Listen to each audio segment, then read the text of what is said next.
आइए आज हम जानते हैं माता तुलसी और शालिग्राम की कथा और भगवान शिव ने जलंधर का वध कैसे किया। भगवत पुराण के अनुसार एक बार भगवान शिव ने अपना तेज समुद्र में फेंक दिया। इससे जलंधर उत्पन्न हुआ। माना जाता है कि जलंधर में अपार शक्ति थी और उसकी शक्ति का कारण था उसकी पत्नी वृंदा। वृंदा के पतिव्रत धर्म के कारण सभी देवी देवता मिलकर भी जलंधर को पराजित नहीं कर पा रहे थे।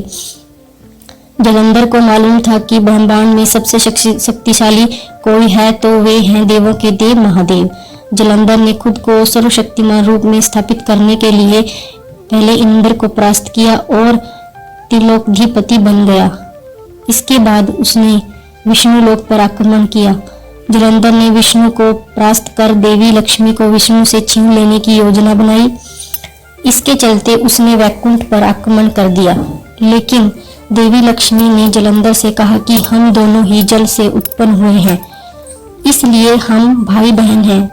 देवी लक्ष्मी की बातों से जलंधर प्रभावित हुआ और लक्ष्मी को बहन मानकर वैकुंठ से चला गया। इसके बाद उसने कैलाश पर आक्रमण करने की योजना बनाई और तब महादेव को जलंधर से युद्ध करना पड़ा।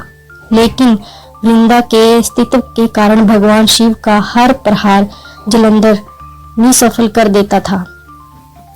अंत में देवताओं ने मिलकर योजना बनाई और भगवान विष्णु जलंधर का वेश धारण करके वृंदा के पास पहुंच गए। वृंदा भगवान विष्णु को अपना पति जलंधर समझकर उसके साथ पत्नी के समान व्यवहार करने लगी। इससे वृंदा का पतिव्रत धर्म टूट गया और शिव ने जलंधर का वध कर दिया।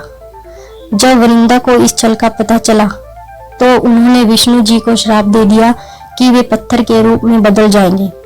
इस श्राप से भगवान विष्णु शालिग्राम पत्थर के रूप में परिवर्तित हो गए।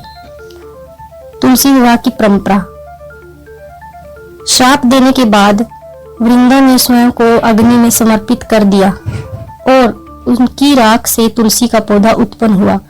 भगवान विष्णु ने उन्हें आशीर्वाद दिया कि वे सदा उनकी प्रिय बनी रहेंगी और बिना तुलसी दल के उनका पूजन अधूरा रहेगा। भगवान विष्णु ने वृंदा को अपनी अर्धांगिनी रूप में स्वीकार करने के लिए तुलसी विवाह का विधान बनाया। यही कारण है कि हर वर्ष कार्तिक मास की शुक्ल पक्ष की एकादशी को तुलसी विवाह का आयोजन किया जाता है, जिसमें तुलसी वृंदा का विवाह शालिग्राम यानी विष्णु से संपन्न होता है। शालिग्राम और तुलसी का विशेष महत्व है। शालिग्राम पत्थर को भगवान विष्णु का स्वरूप माना जाता है।